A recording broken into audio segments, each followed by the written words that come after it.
अफगानिस्तान के राही जो इंडिया जो है बलूचिस्तान के कम पाँदा पे है। और हुण तो ट्राइका समझ आ रही है कि जी बलूचिस्तान दियाँ तंजीमां ने दहशतगर्द तंजीमां और वो भी और खास तौर जी KPK की दहशतगर्दी हो रही है तमाम के असल स्पॉन्सरशिप जी है पिछू इंडिया तो आती पई है। और इंडिया के नाल जो साड़ी फौज ने किया है जिस तरह मुँह तोड़ जवाब दिता है और जिस तरह जो मोदी है बार बार कह रहा है कि असीं जनाब अपना बदला लैना है तो ये प्रॉक्सी वार जी है ये तो हजे चलती नज़र आती पई है। हुण तुसीं जाहिर गल ब्रिगेड कमांड की होएगी ये दसो कि जो बलूचिस्तान का जोग्राफियाई सूरत हाल है इस सूरत हाल के बतौर एक सोल्जर तुसीं की समझते हो कि हिकमतें नहीं होनी चाहिए साड़ी मुसल्लह अफवाज की वो तो पहाड़ों जाके छुप जाते लुक जाते हैं जाके। देखो जी सानू ज़हनी तौर पर तैयार रहना चाहिए कि जंग कोई छोटी जंग नहीं ये जंग लंबिया जंगा होंदियां ने इस वास्ते ये जिहड़ी साइड ने बहुता सबर का मुजाहरा किया जिन्हें बहुती रिजॉल्व शो की कामयाबी वो ज़ाहिर है पाकिस्तान की फौज अलहमदुल्ला मजबूत तरीन फौज है रियासत है साडा ज़्यादा ना किसी की रिजॉल्व हो सकती ना साडा ज़्यादा किसी के अंदर इतना सबर और तहम्मुल हो सकता है। असीं ज़हनी तौर पर इस चीज़ वास्ते तैयार रहिए।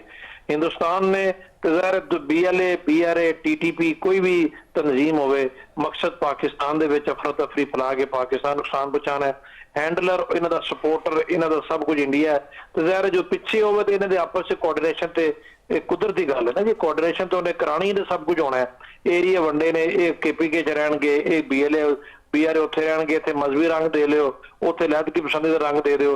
हुण बलोचिस्तान का वड्डा सन मसला है कि बलोचिस्तान एक बहुत बड़ा इलाका है फासले बहुत ज्यादा ने ज़राए आमदरफ्त उतने अच्छे नहीं उसके बाद उत्थे पहाड़ी इलाका है उत्थे छुपना सौखा है उत्थे मूवमेंट करनी सौखी है बॉर्डर बहुत लंबा है उतो आउन जान सौखा है। इतने लंबे बॉर्डर ने तुसीं दुनिया की कोई फौज भी ला दिओ तो 100% यकीन नहीं कर सकते कि बॉर्डर जो है ना उत्थे क्रॉसिंग ना हो। इहो जी सूरत हाल दे मैं बुनियादी तौर पर समझना कि सानू एक लंबी जंग से तैयार रहना चाहिए। दूसरा जिहड़े साडे मेन शहर ने जिहड़े साडे शहरी इलाके ने बलोचिस्तान के उन्हां विच ते किसी सूरत भी इन्हां नूं वड़न देना चाहिए ही नहीं क्योंकि उत्थे आउंदे ने ते हैडलाइन बनती है जिस तरह परसों 3 दिन पहले तुरबत चले गए या नौशकी चले गए पंजगूर चले गए इन कोयटा के इर्द गिर्द इलाके एक तो शहरी इलाकों में मजबूती नाल सानू अपने आप को कोल होल्ड करना। दूजी गल है जिहड़े ज़राए आमदरफ्त है कोयटा तो जाते हैं कराची जा रहा है एक सिंध वाले पासे आ रहा है एक चमन जा रहा है ये जो ज़राए आमदरफ्त ने ये कम से कम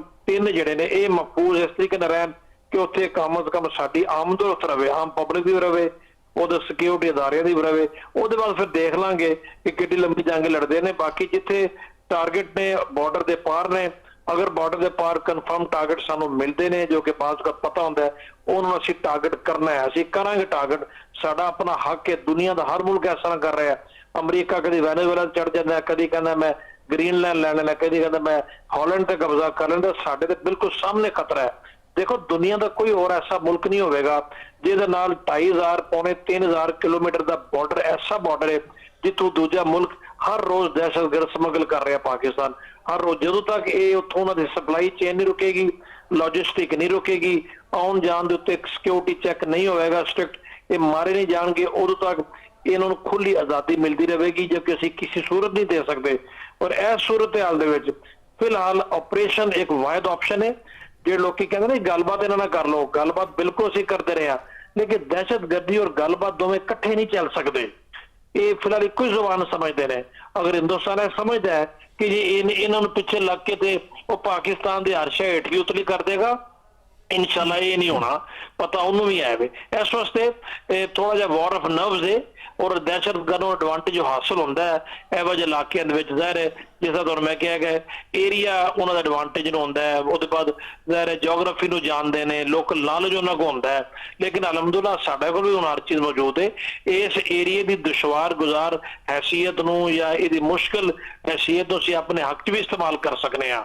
तुसी इन चीज होल्ड नहीं कर सकते लेकिन तुसी अर्बन सेंटर्स होल्ड करने ने बहुत जरूरी है ताकि रिलेटिव दी गवर्नमेंट कायम रहे। मेरा ख्याल स्ट्रैटेजी होएगी भी साडी इंशाल्लाह है ही मुश्किलात जरूर ने जैसा पहले मैं कहा लेकिन मैं अपने तजर्बे की बुनियाद पर कहना कि इंशाल्लाह इन्होंने शिकस्त फाश होगी। देखो जिन्नी कामयाबी नाल असीं जंग लड़ रहे दुनिया की कोई फौज लड़ सकती नेटो किन्ने समय दौड़ गई ISAF दौड़ गई ये साल 2-2 3-3 4-4 साल रहिंदे ने ਚੰਦ ਛਾਉਣੀਆਂ 'ਚ ਬਹਿ ਕੇ 에ਅਰ ਬੋmbਿੰਗ ਕਰਕੇ ਤੇ ਲੋਕਾਂ ਨੂੰ ਮਾਰ ਕੇ ਚਲ ਜਾਂਦੇ ਨੇ। ਜ਼ਮੀਨ ਤਾਂ ਉਹਨਾਂ ਨੇ ਕਦੀ ਹੋਲਡ ਨਹੀਂ ਕੀਤੀ। ਅਸੀਂ ਤਾਂ ਜ਼ਮੀਨ ਹੋਲਡ ਕਰਕੇ ਬੈਠੇ ਕਿਉਂਕਿ ਸਾਡਾ ਆਪਣਾ ਮੁਲਕ ਹੈ।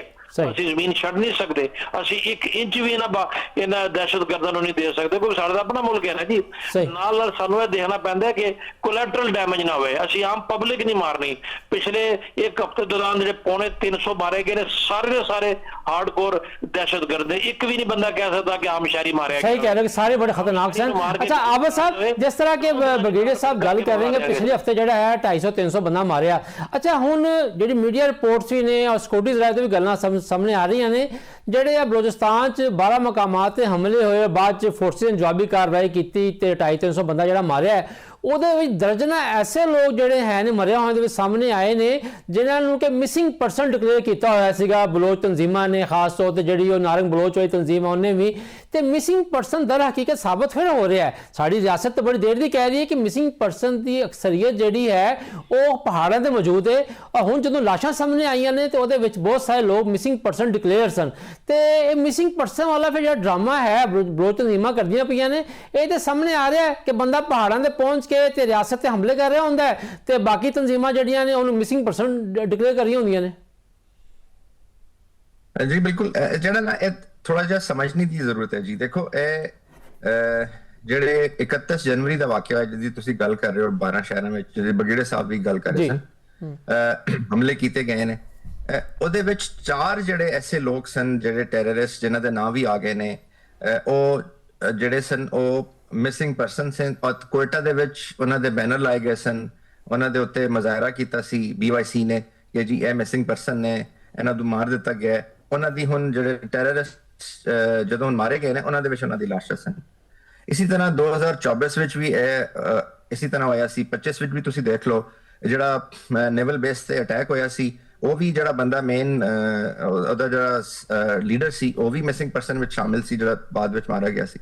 ਸੋ ਮਿਸਿੰਗ ਪਰਸਨ ਦੀ ਜਿਹੜੀ ਬੌਗੀ ਹੈ ਉਹ ਇਸਤੇਮਾਲ ਕੀ ਜਾਂਦੀ ਹੈ ਜੀ ਐਕਚੁਅਲੀ ਲੋਕਾਂ ਨੂੰ ਗੁੰਮਰਾਹ ਕਰਨ ਲਈ, ਲੋਕਾਂ ਨੂੰ ਇਹ ਦੱਸਣ ਲਈ ਜਿਹੜੇ ਜਵਾਨ ਨੇ ਉਹਨਾਂ ਨੂੰ ਇੰਡੋਕਟ੍ਰੀਨੇਟ ਕਰਕੇ ਪਹਾੜਾਂ ਵਿੱਚ ਲੈ ਜਾਂਦੇ ਨੇ ਤੇ ਉਹਨਾਂ ਦੇ ਕਬੀਲੇ ਨੂੰ ਕਿਉਂਕਿ ਜਿਹੜਾ ਬਲੋਚਿਸਤਾਨ ਹੈ ਇੱਕ ਟ੍ਰਾਈਬਲ ਸਿਸਟਮ ਦੇ ਨਾਲ ਲਿੰਕਡ ਹੈਗਾ। ਇਹ ਟ੍ਰਾਈਬਲ ਸਿਸਟਮ ਮੁਖਤਲਿਫ ਹੈ ਜਿਹੜਾ KP ਵਿੱਚ ਟ੍ਰਾਈਬਲ ਸਿਸਟਮ ਹੈ। ਇਹ ਟ੍ਰਾਈਬਲ ਸਿਸਟਮ ਕਬੀਲਾ ਮੁਖਤਲਿਫ ਹੈ ਜਿਹੜਾ ਸਿੰਧ ਦੇ ਵਿੱਚ ਹੈ। ਇਹ ਟ੍ਰਾਈਬਲ ਸਿਸਟਮ ਮੁਖਤਲਿਫ ਹੈ ਜਿਹੜਾ ਜ਼ਾਤ ਦਾ ਸਿਸਟਮ ਸੈਂਟਰਲ ਪੰਜਾਬ ਵਿੱਚ ਹੈ ਜਾਟ ਰਾਜਪੂਤ ਉਹਨਾਂ ਤੋਂ ਬਿਲਕੁਲ ਮੁਖਤਲਿਫ ਹੈ। ਸੋ ਬਲੋਚਿਸਤਾਨ ਦਾ ਜਿਹੜਾ ਟ੍ਰਾਈਬਲ ਸੈਟਅਪ ਹੈ ਜਾਂ ਜੋ ਟ੍ਰਾਈਬ ਹੈਗਾ ਉਹਦੇ ਵਿੱਚ ਜੋ ਦੈਟ ਇਜ਼ ਮੋਰ ਐਜਿਲਿਟੇਰੀਅਨ ਉਹ ਜਿਹੜਾ ਹੈ ਉਹ ਮੋਰ ਕਹਿ ਲਓ ਤੁਸੀਂ ਕਿ ਆਪਸ ਵਿੱਚ ਲਿੰਕਡ ਨੇ ਔਰ ਤੇ ਪੂਰਾ ਦਾ ਇੱਕ ਕਬੀਲਾ ਜਿਹੜਾ ਹੈ ਉਹ ਪੂਰੇ ਖਾਨਦਾਨ ਦੀ ਤਰ੍ਹਾਂ ਕੰਮ ਕਰਦਾ ਹੈ। ਤੇ ਜਦੋਂ ਇੱਕ ਬੱਚਾ ਗਾਇਬ ਹੋ ਜਾਂਦਾ ਹੈ ਫਿਰ ਪੂਰੇ ਕਬੀਲੇ ਨੂੰ ਦੱਸਿਆ ਜਾਂਦਾ ਹੈ ਕਿ ਜੀ ਇਹ ਤੇ ਫੌਜ ਲੈ ਗਈ ਹੈ ਇਹ ਤੇ ਫੌਜ ਫਲਾਣਾ ਜਿਹੜਾ ਇੰਟੈਲੀਜੈਂਸ ਵਾਲੇ ਨੇ ਉਹ ਲੈ ਗਏ ਨੇ ਜਦਕਿ ਉਹਨੂੰ ਇੰਡੋਕਟ੍ਰੀਨੇਟ ਕਰਕੇ ਤੇ ਪਹਾੜਾਂ ਵਿੱਚ ਪਹੁੰਚਾ ਦੇ ਜਾਂਦਾ ਹੁੰਦਾ ਇਹ ਕਿ ਜੀ ਇਹ ਤਿੰਨ ਲੈਵਲ ਵਿੱਚ ਕੰਮ ਹੋ ਰਿਹਾ। ਪਹਿਲੇ ਜਿਹੜੇ ਬੱਚੇ ਨੇ ਉਹਨਾਂ ਨੂੰ ਇੰਡੋਕਟ੍ਰੀਨੇਟ ਕੀਤਾ ਜਾਂਦਾ ਯੰਗ ਲੜਕੇ ਤੇ ਲੜਕੀਆਂ ਨੂੰ, ਫਿਰ ਉਹਨਾਂ ਨੂੰ ਉਹ ਜੁਆਇਨ ਕਰਦੇ ਨੇ BYC ਸੜਕਾਂ ਦੇ ਉੱਤੇ ਇਹਤਜਾਜ ਕਰਦੇ ਨੇ ਪੋਲੀਟੀਕਲ ਐਕਟਿਵਿਜ਼ਮ ਦੇ ਅੰਦਰ ਸ਼ਾਮਿਲ ਹੁੰਦੇ ਨੇ।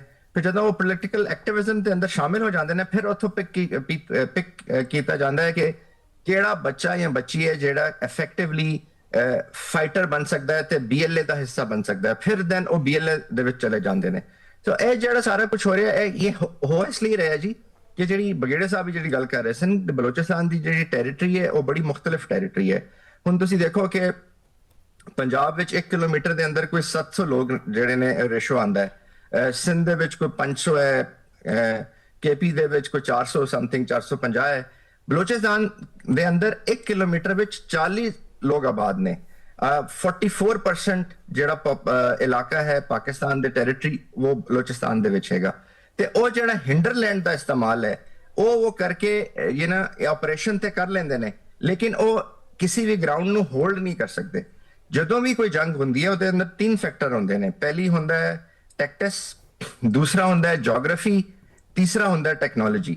ਤੇ ਐਸੇ ਲਈ ਇਹਨਾਂ ਨੂੰ ਇਸ ਵੇਲੇ ਕੋਸ਼ਿਸ਼ ਇਹ ਕੀਤੀ ਹੈ ਜਿਹੜੇ ਸਾਡੇ ਦੁਸ਼ਮਣ ਨੇ ਇਨੀ 3 ਫੈਕਟਰਾਂ ਨੂੰ ਪੜ੍ਹ ਕੇ ਇਹਨਾਂ ਦੇ ਉੱਤੇ ਬੜੀ ਤਹਿਕੀਕ ਕਰਕੇ ਕੋਸ਼ਿਸ਼ ਇਹ ਕੀਤੀ ਹੈ ਕਿ ਜਿਹੜੀ ਟੈਕਨੋਲੋਜੀ ਹੈ ਉਹ ਵੀ ਇਹਨਾਂ ਦੇ ਕੋਲ ਸੁਪੀਰੀਅਰ ਹੋਏ। ਜਿਹੜੀ ਮੈਂ ਪਹਿਲੇ ਗੱਲ ਕਰ ਰਿਹਾ ਸਾਂ ਕਿ ਜਿਹੜਾ ਰਾਈਫਲ ਸਿਸਟਮ ਇਹਨਾਂ ਨੂੰ ਦਿੱਤਾ ਜਿਹੜੀ ਪੂਰੀ ਵੈਪਨ ਸਿਸਟਮ ਦੀ ਇੱਕ ਪੂਰੀ ਇਨਵੈਂਟਰੀ ਇਹਨਾਂ ਨੂੰ ਦਿੱਤੀ ਹੈ ਉਹ ਡੈਫੀਨਿਟਲੀ ਦੁਨੀਆ ਦੀ ਬੈਸਟ ਵੈਪਨ ਸਿਸਟਮ ਹੈ।